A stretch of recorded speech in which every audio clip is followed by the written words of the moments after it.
Shalom, shalom, shalom. Selamat pagi masyarakat iman yang dikasih oleh Tuhan.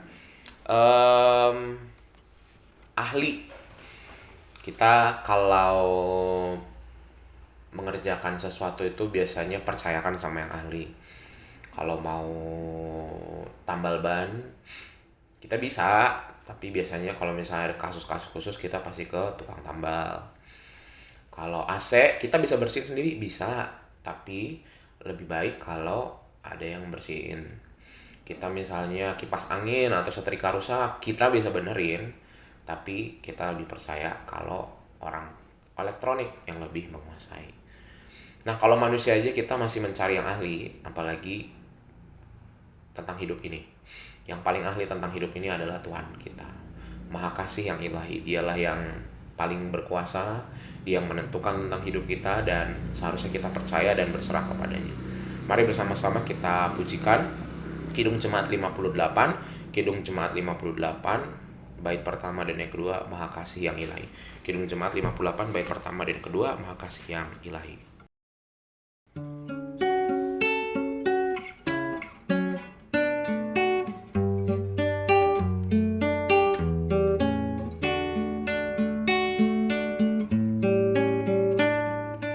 Maha Kasih yang ilahi, nikmat sorga turunlah, mendiami hati kami, kau mahkota dunia.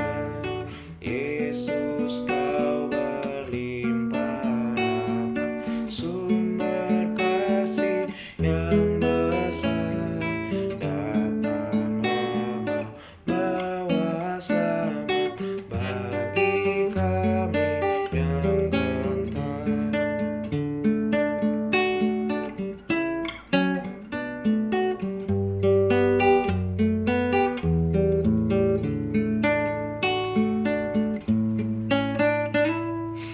Ya hembuskan roh kasih-Mu dalam hati yang resah, beri sejahtera janji-Mu agar kami warisnya. Yesus Alfa dan Omega, nafsu dunia jauhkanlah diri kami, beri merdeka dalam Dikau selamanya. Mari kita berdoa. Ya Tuhan, kami percaya bahwa kami adalah orang-orang yang butuh pertolongan Tuhan. Kami bukan ahli hidup ini. Kami adalah orang-orang yang harusnya selalu bersandar sama Tuhan. Tuhan, sebentar kami mau baca firman-Mu, mampukan kami agar kami boleh memahami, dan biarlah melalui firman-Mu kami menjadi mampu melewati setiap tantangan dan pergumulan satu persatu di depan kami. Pimpin kami Tuhan dalam pembacaan firman-Mu, dalam nama-Mu kami berdoa. Amin. Bersama-sama kita buka firman Tuhan yang terambil dari 1 Raja-Raja 22, 1 Raja-Raja 22 ayat 41 sampai yang ke 54. 1 Raja-Raja 22 ayat 41 sampai 54. Kalau yang versi digital 41 sampai 53. 1 Raja-Raja 22 ayat 41 sampai 54, kalau versi digital sampai 53. Saya bacakan bagi kita sekalian, dengarkan sabda Tuhan. Yosafat anak Asa menjadi raja atas Yehuda dalam tahun keempat zaman Ahab raja Israel. Yosafat berumur 35 tahun pada waktu ia menjadi raja, dan 25 tahun lamanya ia memerintah di Yerusalem. Nama ibunya ialah Azubah anak Silhi. Ia hidup mengikuti jejak Asa ayahnya, ia tidak menyimpang daripadanya dan melakukan apa yang benar di mata Tuhan. Hanya bukit-bukit pengorbanan tidak dijauhkan, orang masih mempersembahkan dan membakar korban di bukit itu. Dan Yosafat hidup dalam damai dengan Raja Israel. Selebihnya dari riwayat Yosafat dan kepahlawanan yang dilakukannya dan bagaimana ia berperang, bukankah semuanya itu tertulis dalam kitab sejarah Raja-Raja Yehuda? Dan sisa pelacuran bakti yang masih tinggal dalam zaman Asa ayahnya, dihapuskannya dari negeri itu. Tidak ada raja di Edom, karena itu yang menjadi raja ialah seorang kepala daerah. Yosafat membuat kapal-kapal Tarsis untuk pergi ke Ofir mengambil emas, tetapi kapal-kapal itu tidak jadi pergi ke sana, sebab kapal-kapal itu pecah di Ezion Geber. Pada waktu itu, Ahazia, anak Ahab, berkata kepada Yosafat, "Baiklah, anak buahku pergi bersama-sama anak buahmu dengan kapal-kapal itu." Tetapi Yosafat tidak mau. Kemudian Yosafat mendapat perhentian bersama-sama dengan nenek moyangnya, dan ia dikuburkan di samping nenek moyangnya di kota Daud, bapa leluhurnya. Maka Yoram, anaknya, menjadi raja menggantikan dia. Ahazia, anak Ahab, menjadi raja atas Israel di Samaria selama tahun ke-17 zaman Yosafat, raja Yehuda, dan ia memerintah atas Israel 2 tahun lamanya. Ia melakukan apa yang jahat di mata Tuhan dan hidup menurut kelakuan ayahnya dan ibunya, dan Yerobeam bin Nebat yang telah mengakibatkan orang Israel berdosa. Ia beribadah kepada Baal dan sujud menyembah kepadanya, dan dengan demikian ia menimbulkan sakit hati Tuhan, Allah Israel, tepat seperti yang dilakukan ayahnya. Bapak Ibu, pohon. Apa bedanya orang yang punya yang memelihara binatang sama hewan? Kalau hewan itu orang bisa lihat bentuknya tuh langsung tambah besar gitu ya, kelihatan dengan mata kepala. Kemudian dia bergerak, jadi kita tahu dia lagi sakit, dia lagi tumbuh, dia lagi seneng gitu ya. Kayak melihara kucing atau guguk atau eh, burung atau ikan gitu ya. Sedangkan kalau melihara tanaman itu butuh kesabaran ekstra karena kita nggak langsung lihat hasilnya. Dia tuh tumbuhnya pelan banget. Sangat pelan sampai nggak kelihatan kadang-kadang. Kita nggak sadar bahwa tanaman itu udah bertumbuh gitu. Dan eh, tahu-tahu kita pokoknya kaget aja itu udah ada bunga. Kaget tahu-tahunya udah ada buah. Tahu-tahu buahnya udah bisa dipetik, udah mateng gitu. Nah, menurut saya iman itu seperti memelihara tanaman. Karena iman itu satu nggak kelihatan bentuknya, dia ada di dalam diri kita, dan kedua kita tuh selalu merasa bahwa iman itu kayak cuman bentuk, oh kalau kalau saya berserah sama Tuhan berarti saya beriman gitu. Jadi kayak bentuknya tuh bentuk kaku, bentuk baku, tidak berubah, sama aja gitu. Padahal dia berubah. Iman itu dari kita kecil sampai sekarang itu, sampai usia kita yang terakhir ini, itu berubah sekali. Banyak banyak banyak perbedaan. Iman yang mungkin kalau kecil kita beriman tuh ya biasanya kalau waktu masih kecil berimannya cepat gitu ya, cepat percaya, cepat cepat nggak percaya.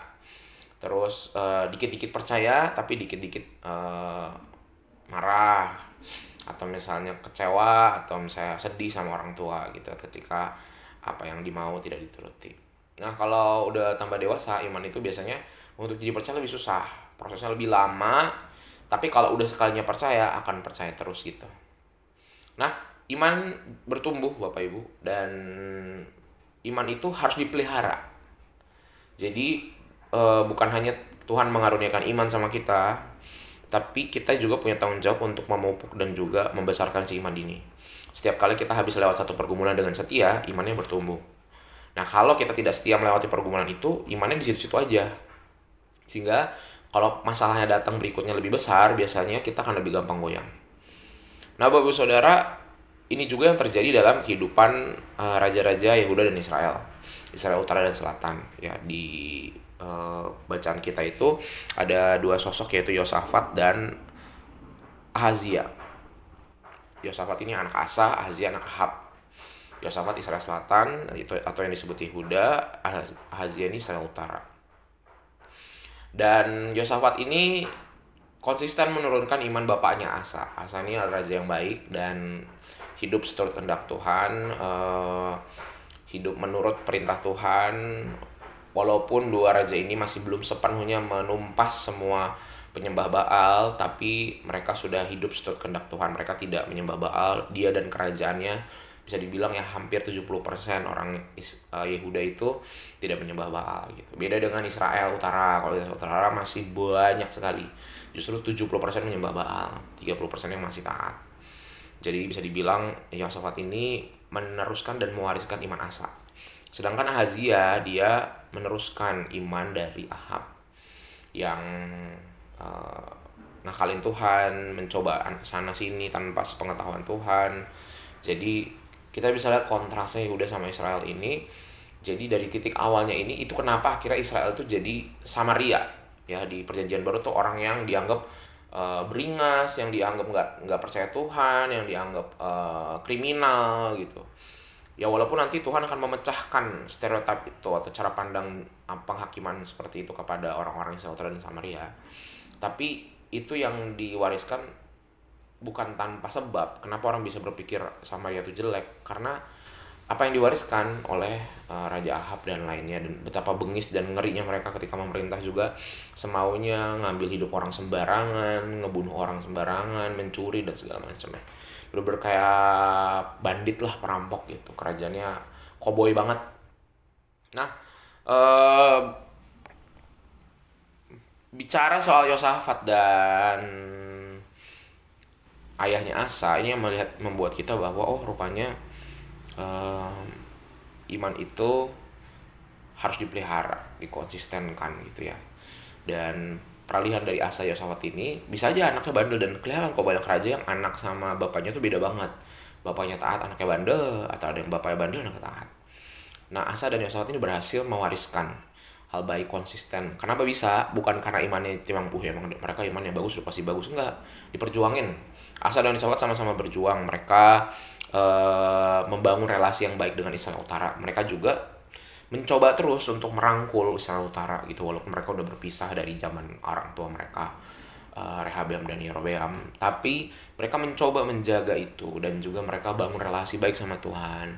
Diupayakan, memang nggak enak, pasti ada penolakan, pasti capek, pasti jengkel, pasti lelah, tapi mereka memperjuangkan karena mereka tahu apa yang mereka pertahankan, iman. Mereka ingin iman mereka bertumbuh. Sedangkan Ahab dan Azia tidak, sama sekali nggak peduli, sama sekali nggak ngurusin, sehingga mereka imannya bukan hanya berhenti, bahkan menurun. Nah, Bapak Ibu Saudara, bagaimana kita bisa menjalani hari ini dengan meniru Yosafat dan Asa? Ya, salah satunya adalah memelihara iman. Dan iman itu satu, lewat pergumulan. Jadi tetap setia lewat pergumulan, tetap taat dan lakukan hal baik, jangan berubah gara-gara pergumulan, jangan jadi berubah, tetap mencoba walaupun susah, tetap coba. Nah, itu akan menumbuhkan iman. Satu. Dua, beriman termasuk juga merangkul orang-orang yang menyebalkan kita, yang menyakiti kita. Itu tuh harus tetap juga gitu. Jadi jangan berhenti untuk tetap mengasihi dan menyebarkan kasih Tuhan. Supaya apa? Iman kita tumbuh. Karena ketika kita coba mengasihi orang yang susah dikasihi, itu kan berat ya. Nah, ketika berat itu justru iman kita bertumbuh. Jadi kapasitas hati kita jadi lebih luas untuk bisa menerima orang lain. Dan yang ketiga, ya tentunya pasti bangun relasi sama Tuhan gitu ya. Jangan mendua sama Tuhan itu mengkhianati iman. Itu bukan kita pindah agama, bukan. Tapi ketika kita stop jadi orang baik, kita stop dekat sama firman, stop berdoa, bergumul dalam doa ya. Kayaknya orang Indonesia ini, atau orang Protestan khususnya ya, kita tuh doa tuh udah bentar banget, gara-gara doa tuh kita nggak ada rumusannya kayak Ortodoks dan Katolik. Kita jadi doa sembarangan banget, nggak berkusyuk gitu, dan buru-buru doa seperlunya doang. Kalau lagi perlu lama, kalau nggak perlu bentar. Harusnya bisa konsisten. Dan berdoalah sering-sering, Bapak Ibu. Saya dan keluarga saya juga lagi beberapa bulan ini mencoba untuk minimal doa. Itu berarti kalau kan yang pasti kan pagi bangun tidur, sama saat teduh, tidur malam, makan pagi siang sore, ada 5 tuh. Nah, ditambah 3 doa wajib. Kami punya 3 doa wajib, kami bikin doa keluarga kami. Jadi pagi jam 8, jam 7-an, jam 12, sama malam jam 7 atau jam sore gitu. Jadi minimal sehari 28 kali gitu. Dan menurut kami itu melatih kami. Kalau doa yang biasa 5 yang utama itu kita bisa sesuka hati ya mau makan jam berapa nih. Tapi kalau doa rutin membuat kami menyadari bahwa kayaknya kita perlu rutin deh. Kita kalau kerja aja rutin ya, kerja, dagang, sekolah, kita kerja mencari uang, belajar, itu kan rutin ya. Kita mau nggak mau mengikuti. Kenapa harus rutin? Pola hidup juga masyarakat gitu. Kok kita nggak bisa ikutin pola hidupnya Tuhan gitu? Sehingga rasanya perlu supaya iman itu bisa tumbuh, punya relasi yang baik. Semoga Tuhan memampukan Bapak Ibu, dan saya percaya kalau ada niat pasti ada jalan. Tetap tumbuhkan iman. Amin. Mari kita berdoa. Ya Tuhan, terima kasih melalui firman-Mu hari ini kami belajar tentang iman dan mampukan kami untuk bertumbuh dalam iman. Kami serahkan kehidupan kami dan perjuangan kami hari ini dalam nama-Mu kami berdoa. Amin. Selamat pagi, Tuhan Yesus memberkati, tetap bersemangat.